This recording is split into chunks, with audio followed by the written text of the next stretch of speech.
മലയാള cinema ആസ്വാദകർ എന്നും ഇഷ്ടപ്പെട്ട ചിത്രങ്ങളായിരുന്നു സത്യൻ അന്തിക്കാട് മോഹൻലാൽ കൂട്ടുകെട്ടിൽ പിറക്കുന്ന ചിത്രങ്ങൾ. ഇപ്പോഴിതാ അവർ തമ്മിലുള്ള ചിത്രം വീണ്ടും യാഥാർത്ഥ്യമാവുകയാണ്. മോഹൻലാൽ സത്യൻ അന്തിക്കാട് കൂട്ടുകെട്ട് വീണ്ടും ഒന്നിക്കുന്ന ചിത്രമാണ് ഹൃദയപൂർവ്വം. വലിയ പ്രതീക്ഷയാണ് സിനിമയ്ക്ക് മേൽ പ്രേക്ഷകർക്ക് ഉള്ളത്. ഇപ്പോഴിതാ സിനിമയെക്കുറിച്ച് മനസ്സ് തുറക്കുകയാണ് സംവിധായകനായ സത്യൻ അന്തിക്കാട്. മോഹൻലാലും താനും ചേർന്നു ചെയ്യുന്ന സിനിമകളുടെ ഒരു പാറ്റേണിൽ ഉള്ള കുടുംബ പ്രേക്ഷകരെ രസിപ്പിക്കുന്ന ഒരു സിനിമ തന്നെയാകും ഹൃദയപൂർവ്വം എന്നാണ് ചിത്രത്തെക്കുറിച്ച് സത്യൻ അന്തിക്കാട് പറയുന്നത്. കുറച്ചു കാലമായി നമ്മൾ കാണാത്ത ലാലിൻ്റെ മുഖവും മുഖഭാവങ്ങളും ഈ സിനിമയിൽ കാണാൻ പറ്റുമെന്നാണ് വിചാരിക്കുന്നത്.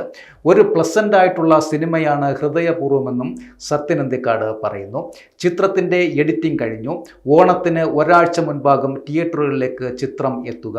അതുകൊണ്ട് കുടുംബ പ്രേക്ഷകർക്ക് രസം തോന്നാവുന്ന, ഒരുമിച്ചിരുന്ന് ആസ്വദിക്കാവുന്ന ഒരു സിനിമ തന്നെയാണ് ഹൃദയപൂർവ്വമെന്നും സത്യൻ അന്തിക്കാട് പറയുന്നു. സിനിമയുടെ ഫസ്റ്റ് ലുക്ക് നേരത്തെ തന്നെ പുറത്തു വന്നിരുന്നു. മോഹൻലാലും മാളവിക മോഹനനും സംഗീത് പ്രതാപുമാണ് ഈ ഫസ്റ്റ് ലുക്ക് പോസ്റ്ററിൽ ഉള്ളത്. കയ്യെഴുത്ത് എന്ന് തോന്നിക്കുന്ന രീതിയിലാണ് ചിത്രത്തിൻ്റെ ടൈറ്റിൽ വന്നിരിക്കുന്നത്. നടൻ മോഹൻലാലിൻ്റെ സ്വന്തം കൈപ്പടയിലാണ് ഹൃദയപൂർവ്വം എന്ന ടൈറ്റിൽ ഡിസൈൻ ചെയ്തിരിക്കുന്നതും. ആഗസ്റ്റ് 28-ന് ഹൃദയപൂർവ്വം തിയേറ്ററുകളിലേക്ക് എത്തും. സത്യൻ അന്തിക്കാടും മോഹൻലാലും ഒന്നിക്കുന്ന 20ാമത്തെ ചിത്രമാണ് ഹൃദയപൂർവ്വം. ആശീർവാദ് സിനിമാസും സത്യൻ അന്തിക്കാടും ഒന്നിക്കുന്ന 5ാമത്തെ ചിത്രം കൂടിയാണ്.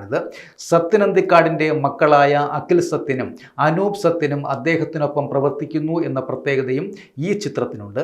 ചിത്രത്തിൻ്റെ കഥ ഒരുക്കിയിരിക്കുന്നത് അഖിൽ സത്യനാണ്. അനൂപ് സത്യൻ സിനിമയിൽ അസോസിയേറ്റായി പ്രവർത്തിക്കുന്നുമുണ്ട്.